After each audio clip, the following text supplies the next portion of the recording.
कर लो ना sir. Section 196 ये बोलता है कि एक कंपनी में एमडी और मैनेजर को एक साथ अपॉइंट नहीं किया जाएगा। दूसरी बात ये बोलता है कि इनका जो टाइम पीरियड होगा वो 5 साल से ज्यादा का नहीं होगा। आप बताओ कोई दिक्कत इसमें? आपको ये समझ आई कि नहीं आई बात? हाँ या ना, फटाफट बोलो। नो हाँ सर। सर। आ गई? अच्छा, अगर आप इनको चाहो रीअपॉइंट करना तो जब इनका टेन्योर खत्म होने वाला होगा, मतलब 5वां साल खत्म होने वाला होगा, तब आप रीअपॉइंट कर सकते हो, उसके पहले रीअपॉइंट नहीं कर सकते। आप बताओ इसमें कोई दिक्कत? No sir. मैं दोबारा रिपीट कर रहा हूँ, सेक्शन 196 जो है वो अपॉइंटमेंट का प्रोविजन है, जो कुछ बातें कहता है। पहली बात ये कहता है कि एक कंपनी में एमडी और मैनेजर एक साथ अपॉइंट नहीं होंगे। आगे जब आप कंपनी में एमडी, होल टाइम डायरेक्टर या मैनेजर को रखते हो तो 5 साल के पीरियड के लिए रखते हो, और इनको यदि रीअपॉइंट करना हो तो जब इनका टर्म एक्सपायर होता है तभी रीअपॉइंट कर सकते हो, उसके पहले नहीं कर सकते। पहले बोलो, इतनी छोटी छोटी बातों में कोई परेशानी तो नहीं है? एक क्लियर है? सर यस सर, एक साथ मतलब एक मीटिंग में नहीं कर सकते, बट अलग अलग मीटिंग में कर सकते हैं ना, नहीं बेटा, कि टेन्योर खत्म होने के बाद। एमडी और मैनेजर एक साथ हो ही नहीं सकते कंपनी में, दोनों का काम एक ही है ना। अच्छा, तो टेन्योर खत्म होगा तो भले आप मैनेजर को रख लो, पहले एमडी को रखे हो तो। हाँ, फिर एमडी को हटा दो, मैनेजर को रखे रहो, है ना। अच्छा ठीक है। तो एक साथ, क्योंकि दोनों का काम एक ही है। एमडी बोर्ड का वो पार्ट है जो डिसीजन मेकिंग करता है पर बोर्ड के अप्रूवल से। मैनेजर भी कौन है? हाँ, कंपनी के अफेयर को संभाल रहा है, लेकिन अप्रूवल किसकी देके कर रहा है? बोर्ड से। तो जब बोर्ड की, हाँ। करना है तो एक ही आदमी को रख के पैसा दो ना, दो को क्यों रखोगे? आई बात समझ में? हाँ सर। अब आगे इसकी क्वालिफिकेशन देख लो भैया। ये है कि अगर आप किसी को कंपनी में एमडी बना रहे हो या होल टाइम डायरेक्टर या मैनेजर बना रहे हो तो कुछ बातों का ध्यान रखना। सबसे पहले उस पर्सन की एज 21 साल से कम नहीं होनी चाहिए और 70 साल से ज्यादा नहीं होनी चाहिए। ये पहला क्राइटेरिया है। नो कंपनी शैल अपॉइंट और continue the employment of any person as MD, WTD और मैनेजर। कोई भी कंपनी उस पर्सन को अपना एमडी या होल टाइम डायरेक्टर या मैनेजर नहीं बनाएगी जिसकी एज 21 साल से कम है, 70 साल से ज्यादा है। बताओ ये बात समझ आई? हाँ सर। अभी इसमें से आपको ना अपने आप को म्यूट कर दो। इसमें से आपको क्वेश्चन बहुत ज्यादा पूछते हैं, तो थोड़ा सा इस बात को आप क्या करना, ध्यान रखना। इससे आपको क्वेश्चन, ये 70 साल वाला क्राइटेरिया है ना, ये वाला, इससे आपको क्वेश्चन बहुत आते हैं। क्वेश्चन क्या होता है मैं आपको बता दे रहा हूँ, आप देख लो और आपको ध्यान रखना, मीनिंग के साथ समझा दे रहा हूँ मैं। अजय की एज अभी 71 ईयर है। Ajay age 71 year, has vast experience of running a company. Question देख लो, यही आएगा एग्जाम में, ठीक है। वास्प लिमिटेड, WASP, वास्प limited wants to appoint Mr. Ajay as its MD. Can company do so? No sir. क्यों भाई? उसकी एज 70 ईयर से ज्यादा है, से ज्यादा है। उस क्राइटेरिया में नहीं आ रहा है वो। पहली बात तो मैंने ये बोली थी, क्राइटेरिया के हिसाब से होगा तो नॉर्मली अपॉइंटमेंट होता है, क्राइटेरिया से अलग हो तो सेंट्रल गवर्नमेंट से पूछ के कर सकते हैं। याद आ रहा है कैसे बोला था? लास्ट हाँ बोला था ना? हाँ सर हाँ। अब सुनो, इसका थोड़ा सा हिसाब अलग है 70 ईयर वाले मैटर का, तो ध्यान रखना आंसर में जो मैं बोल रहा हूँ। पहले तो ये कंडीशन जो है ये बता दोगे, ठीक है। आगे कंक्लूजन ये होता है, if a company wants to appoint MD oblique WTD, दिख रहा है ना, विजिबल है, ऑब्लिक मैनेजर ऑफ 70 ईयर और above, then a special resolution of members at general meeting shall be required. अब मेरी बात को थोड़ा सा अपना ध्यान से सुनना, अच्छे समझना बेटा।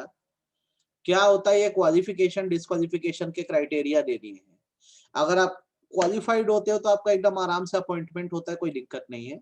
अगर आप इन क्राइटेरियाज में नहीं आते हो तो सेंट्रल गवर्नमेंट से पूछ कर कराया जाता है। हाउएवर बस ये एक ऐसी पोजीशन है कि जहां जैसे एक पर्सन की एज 70 साल से ज्यादा है, उसको अगर एमडी बनाना है तो इसमें ये बोला जाता है सेंट्रल गवर्नमेंट से आपको नहीं पूछना है, जो कंपनी के शेयर होल्डर है स्पेशल रिजोल्यूशन पास करके ही ऐसे पर्सन को अपॉइंट कर सकते हैं। क्योंकि ये ट्रिक है इस चीज में, इसलिए इससे ना एग्जाम में क्वेश्चन आता है, और जैसे मैंने दिया वैसा ही क्वेश्चन आता है। क्या आपको ये बात अब समझ आई क्या थोड़ा बहुत? सर मतलब वो डायरेक्टर की एज 19 इयर्स होगी, मतलब 20 ईयर, तो फिर सेंट्रल गवर्नमेंट की अप्रूवल चाहिए। सेंट्रल गवर्नमेंट की अप्रूवल चाहिए, पर ये 70 साल वाले का थोड़ा अलग रखे हैं हिसाब।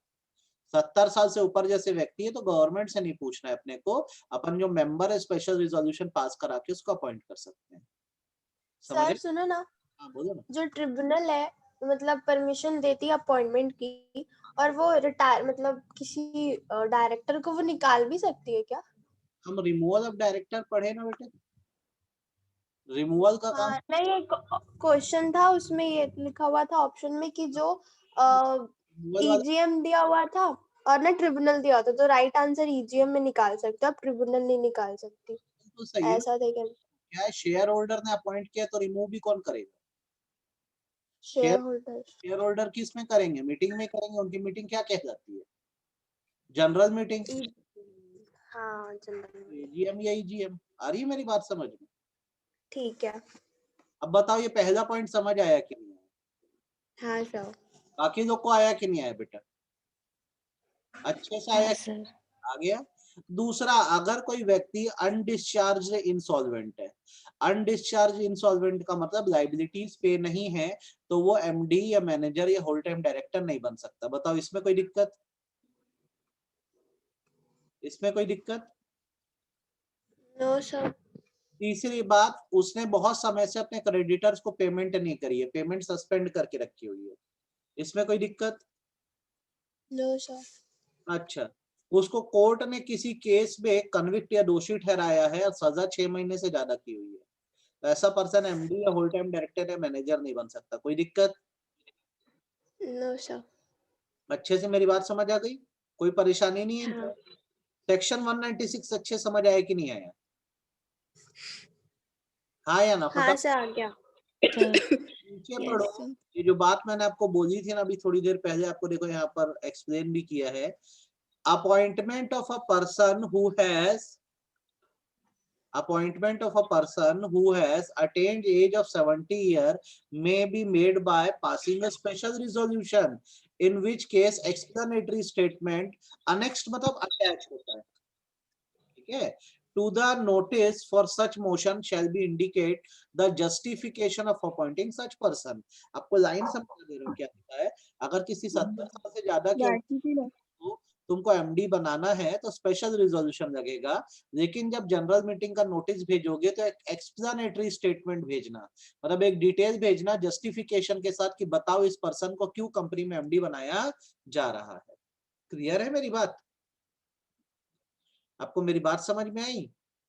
फिर से रिपीट करूं क्या? बोलो फटाफट बोलो, फिर मैं आगे बढ़ूं। क्या आपको ये समझ आ गया कि मुझे रिपीट करना पड़ेगा? बोलो, मेरी आवाज आ भी रही है? मेरी आवाज आ रही है आपको? भुवन, गुंजा, हाँ सर। समझ समझ आया? अब आगे सुनो। हाँ सर। कंपनी में तुम एमडी या होल टाइम डायरेक्टर या मैनेजर को अपॉइंट करते हो तो इनके जो अपॉइंटमेंट की टर्म एंड कंडीशन है, इसको पहले बोर्ड अप्रूव करता है। कौन अप्रूव करता है? बोर्ड ऑफ डायरेक्टर अप्रूव करते हैं। देन इनके अपॉइंटमेंट की फाइनल अप्रूवल किससे दे दी जाती है? शेयर होल्डर से दे दी जाती है। किसमें? जनरल मीटिंग में। ठीक है, ये बात मैंने लास्ट क्लास के एक्सप्लेनेशन बताया था, उसका वीडियो भी अपलोड कर दूंगा आपके लिए मैं, कि अगर कभी भी एमडी को रखना होता है तो इनकी सैलरी वैलरी क्या है बोर्ड पहले डिसाइड कर देता है, फिर फाइनल अप्रूवल जो है वो किससे दे देता है? शेयर होल्डर से दे देता है। ध्यान रखना।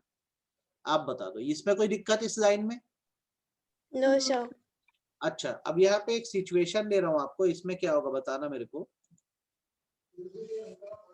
सपोज करो ऐसा है कि मिस्टर एक्स नाम का पर्सन है, 1 जुलाई 2020 को बोर्ड ऑफ डायरेक्टर ने इसको एज एन एमडी अपॉइंट कर दिया। अब शेयर होल्डर से अप्रूवल नहीं दिए, ठीक बात है। अब जनरल मीटिंग बुलाई गई, मान लो जनरल मीटिंग जो है वो बुलाई गई 1 सितंबर 2020 को, एक्स्ट्राऑर्डिनरी जनरल मीटिंग बुलाई। किस लिए बुलाई गई? इस एमडी के अपॉइंटमेंट को अप्रूव कर दिया जाए। पहले बताओ इतनी कहानी समझ आई कि नहीं आई? मिस्टर एक्स नाम का पर्सन है, उसको 1 हाँ जुलाई सर। बोर्ड ऑफ डायरेक्टर ने एमडी बना दिया है। अब बस शेयर होल्डर से फाइनल अप्रूवल की जो जरूरत है, तो उसके लिए 1 सितंबर 2020 को मीटिंग की गई। अब इस बीच क्या है, कंपनी में 2 मीटिंग्स हुई थी। एक मीटिंग हुई थी 20 जुलाई को एक मैटर को लेकर, और एक मीटिंग हुई थी 5 अगस्त को, जिसमें mister X as an MD meeting attend किया था। अब क्या होता है आगे, 1 सितंबर को जब जनरल मीटिंग होती है ना, तो इसके अपॉइंटमेंट को जो शेयर होल्डर है वो अप्रूव नहीं करते, बोलते इसको एमडी नहीं बनाना है कंपनी में। तो अब आप मेरे को बताओ, ये जो 2 मीटिंग में एमडी बन के बैठा था और उसमें साइन किया है, वो मीटिंग वैलिड है कि इनवैलिड है? आपको क्वेश्चन समझ आया कि नहीं आया, ये बताओ पहले। मिस्टर एक्स को 1 जुलाई को बोर्ड ने एमडी बना दिया, ठीक है। शेयर होल्डर से 1 सितंबर को पूछने वाले थे। अब इस बीच 2 मीटिंग हुई जिसमें एज एन एमडी बैठा। अब 1 सितंबर को जब शेयर होल्डर की मीटिंग हुई, शेयर होल्डर इसको अप्रूव नहीं कर रहे हैं, और अभी वो बोल रहे हैं कि एमडी नहीं बनाएंगे इसको, तो क्या होना चाहिए? ये जो बीच में 2 इनवैलिड वर्ड हो जाना चाहिए वैलिड नहीं सर, होगा वो। वर्ड होगा। लॉ ये बोलता है कि मान लो कहीं को शेयर होल्डर अपॉइंटमेंट का अप्रूव नहीं भी किए, तो पहले की जो मीटिंग्स में वो पर्सन बैठ चुका है वो बिल्कुल वैलिड ही रहेगी, उन पर कोई असर नहीं आएगा। मतलब जो 20 जुलाई और 5 अगस्त की मीटिंग थी वो वैलिड थी, ये लॉ कहता है। कितना समझ में आई मेरी बात? लॉजिक के साथ लॉजिक ये होता है कि भाई बोर्ड ने अगर किसी को अपॉइंट कर दिया तो बोर्ड एक्सपेक्ट करता है कि शेयर होल्डर हाँ ही बोलेंगे। उनका क्योंकि हक नहीं है ना बोलने का, क्यों ना बोलेंगे? कंपनी तो बोर्ड चलाता है ना, तो बोर्ड को ज्यादा अच्छा पता है। तो बोलते हैं हमने अप्रूव कर दिया तो हम सिर्फ एक फॉर्मेलिटी या फाइनल अप्रूवल शेयर होल्डर से दे रहे हैं, और हम मान के चलते हैं कि वो हाँ ही बोलेंगे। तो कभी अगर एक्सेप्शनल सिचुएशन ऐसी आ भी गई कि शेयर होल्डर ना बोल दिए, तो जिन मीटिंग्स में वो एमडी बैठ चुका है वो मीटिंग वैलिड है, उनमें कोई असर नहीं है, उस पर उसको एमडी ही माना जाएगा। ये बात समझ आई कि नहीं है, ये बता दो मेरे को। सर हाँ बेटा। और उस एमडी की वजह से कंपनी को मतलब बहुत लॉस हो गया है, तब तो शेयर होल्डर नहीं बोले। कंपनसेशन देंगे उससे, उसको हटा देंगे, ठीक है। ठीक है। तो ये जो पॉइंट मैंने आपको बताया, ये प्रोविजन है, आपको यहाँ पर मिल जाएगा। ये आपका पूरा सेक्शन 196 था। आपको क्लियर हुआ कि नहीं हुआ, ये बता दो आप। आपको क्लियर हो गया? हाँ या ना? अब अगर आप ऊपर वाले क्राइटेरिया को पूरा नहीं करते हो, तो आपको किसके अप्रूवल से अपॉइंटमेंट करवाना होगा? Central government. और उसके लिए फॉर्म कौन सा भरेंगे? MR2 नॉर्मल अपॉइंटमेंट तो कौन सा फॉर्म भरते हैं? MR1। MR1। ध्यान है क्या? हाँ सर। चलो, ये प्रोसीजर एक बार पढ़ के देखोगे क्या? मेहनत करोगे इस पे? अगर पढ़ के देखना नहीं समझ आया तो मैं बताऊंगा। वो ये बोर्ड मीटिंग बुलाओ, जनरल मीटिंग बुलाओ, कर पाओगे? Yes sir. एक बार प्रयास करना, नहीं बने तो फिर मैं तो बताऊंगा ही आपको, उसमें कोई दिक्कत नहीं है, ठीक है। अब एक प्रोविजन आता है, एक क्वेश्चन आता है, क्या एक पर्सन एक से ज्यादा कंपनी में एमडी या होल टाइम डायरेक्टर बन सकता है? ये क्वेश्चन है, बताओ। जैसे श्रुति एक्स लिमिटेड में एमडी है, क्या वाई लिमिटेड में एमडी हो सकती है कि नहीं हो सकती? बस उसकी हाँ, सर। सब्सिडरी में हो सकती है, उसके बाद नहीं हो सकती। नॉर्मली माना जाता है कि एक पर्सन ज्यादा से ज्यादा 2 कंपनियों में एमडी हो सकता है, वो भी ऐसे होनी चाहिए कंपनियां जो कन्फ्लिक्टिंग बिजनेस में ना हो। आपके लिए हिसाब ऐसा है कि आप जैसे इस कंपनी एक्स नाम की कंपनी के एमडी हो, तो आप कहाँ एमडी हो सकते हो? एक्स में हो सकते हो, उसकी सब्सिडरी में हो सकते हो, उसमें कोई दिक्कत नहीं। अब इसके अलावा आपको जैसे एक्स लिमिटेड के अलावा वाई लिमिटेड में होना है, तो आपको क्या करना होगा? पहले तो एक्स लिमिटेड के शेयर होल्डर से परमिशन लेनी होगी। दूसरा ये है कि ये दोनों डायरेक्ट कंपटीटर नहीं होने चाहिए, तभी आप बन सकते हो, वरना नहीं बन सकते। मेरी बात समझ आई क्या? हाँ सर। नहीं आई? आ गई। अच्छे से आ आगे गया सर। ज्यादा से ज्यादा 2 कंपनियों में एमडी हो सकते हो, वो भी अपनी कंपनी में जब आप परमिशन ले लोगे ना, रिजोल्यूशन पास करा लोगे, तब दूसरी कंपनी में हो सकते हो। आगे वो दूसरी कंपनी आपसे डायरेक्ट कंपटीशन में नहीं होनी चाहिए। बोलोगे तो नहीं इस बात को? सर हाँ बेटा। जितने भी मतलब जो एमडी है, मैनेजर है और जो होल टाइम है, वो सारे के मतलब ऑलमोस्ट सेम लगते हैं ना प्रोविजन? ऑलमोस्ट सेम नहीं, सबके लिए वही प्रोविजन है, एक ही है, सेक्शन 196। अच्छा ठीक है, ठीक है। ध्यान रहेगा। हाँ सर। क्या क्लियर है कि नहीं है, पहले ये बता दो। क्लियर है? क्लियर। अब हाँ। ऑफिसर इन डिफॉल्ट को जब चैप्टर खत्म होगा तो ये लास्ट टॉपिक अपना रहेगा भी। ठीक है, हम आते हैं सेक्शन 197 पे। किस पर आते हैं? सेक्शन 197 पे। 196 खत्म हो गया, उतना ही था। ठीक है, अब हम करते हैं 197। क्या करेंगे? 197। मेरी आवाज आ रही है कि नहीं, पहले तो ये बताओ। हाँ सर। आ रही है? हाँ सर, आ रही जो है। जो क्राइटेरिया मैं बता रहा हूँ ध्यान से सुनो। सेक्शन 197 ना सैलरी की बात करता है। सैलरी का मतलब होता है यहाँ पे डायरेक्टरों को क्या सैलरी मिलनी चाहिए।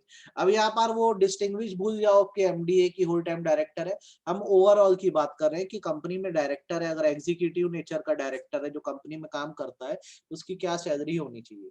ठीक है, पहले बताओ मेरी इतनी बात समझ आई कि नहीं है? हाँ सर। जितने भी डायरेक्टर है, अब उसमें तुम MD, whole time director, manager सबको जोड़ सकते हो, कोई दिक्कत नहीं है। क्या सैलरी होनी चाहिए? तो नॉर्मली ये माना जाता है कि जितने भी डायरेक्टर कंपनी में है उनकी सैलरी जो है कंपनी के नेट प्रॉफिट के 11% तक होनी चाहिए। कितनी होनी चाहिए? नेट प्रॉफिट के 11% तक। 11% से ज्यादा अगर एक्सीड कराना है तो शेयर होल्डर की परमिशन से करवा सकते हो। बोलो, कोई दिक्कत? फिर से रिपीट तो करूं? 11% सबका इंक्लूडेड है ना? सबका इंक्लूडेड है, सबका मिला के 11%। हाँ, ठीक है। बोलो, कोई परेशानी इसमें? No sir. No. No sir. अच्छे समझ आ गया? हाँ सर, रेन्यूमरेशन में फीस भी आती है क्या? क्या चीज? नहीं ना। सिटिंग फीस अलग है। वो सिटिंग फीस अलग, ठीक है। सिटिंग फीस अलग है।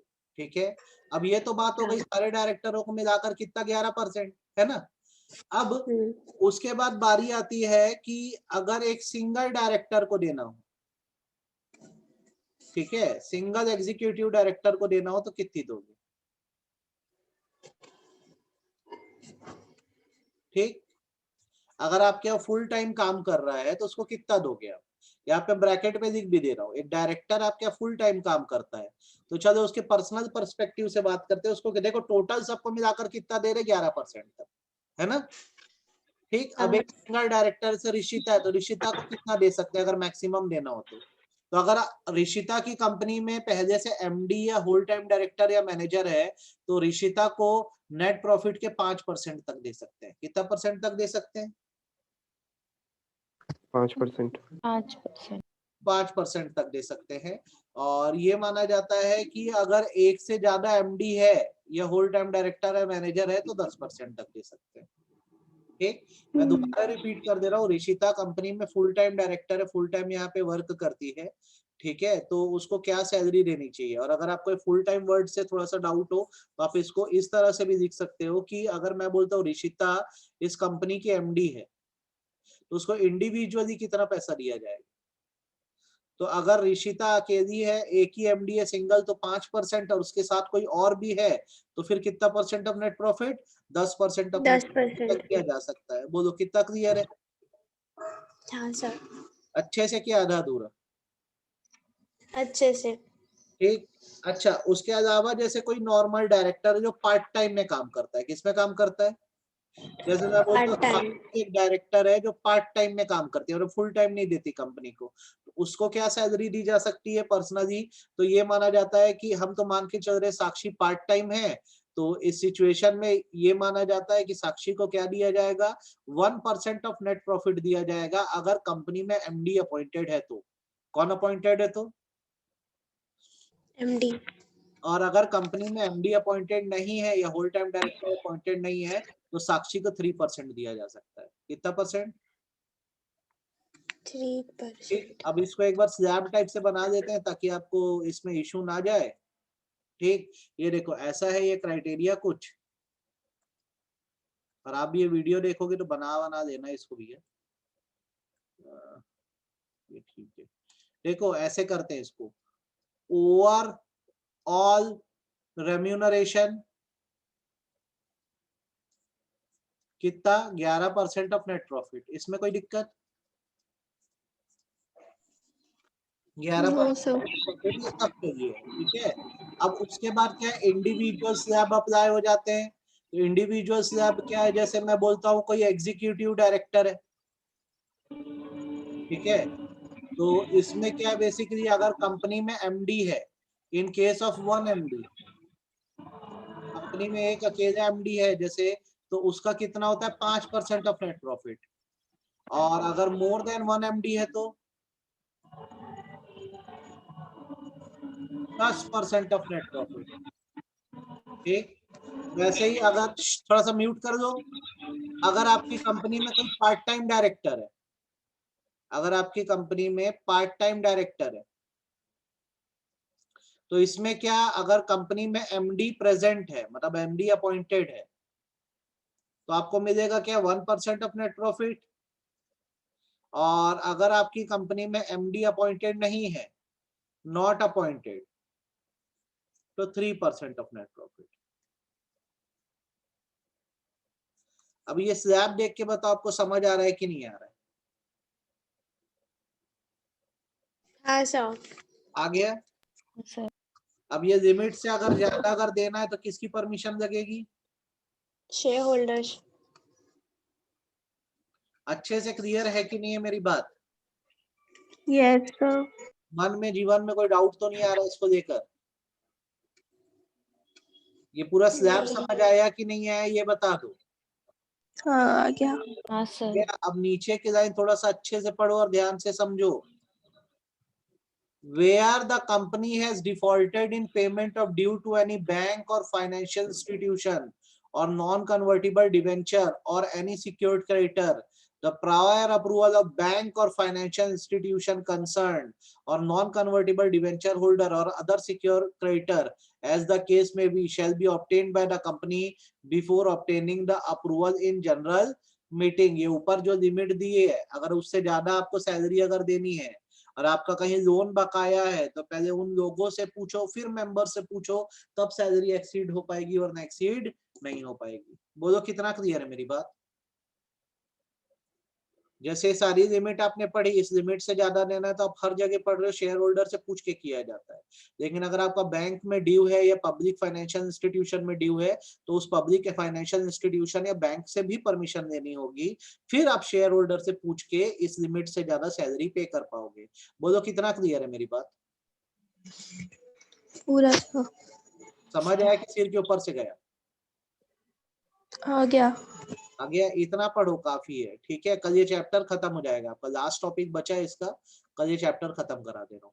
इतना पढ़ना है ना, इसका वीडियो भेज दे रहा हूँ अभी, ठीक है। ये करो, बन जाएगा। Yes sir. इसका वीडियो भेज दे रहा हूँ, इसको देख लो, पढ़ लो, ठीक। कल इसके आगे करेंगे, खत्म करते कल चैप्टर।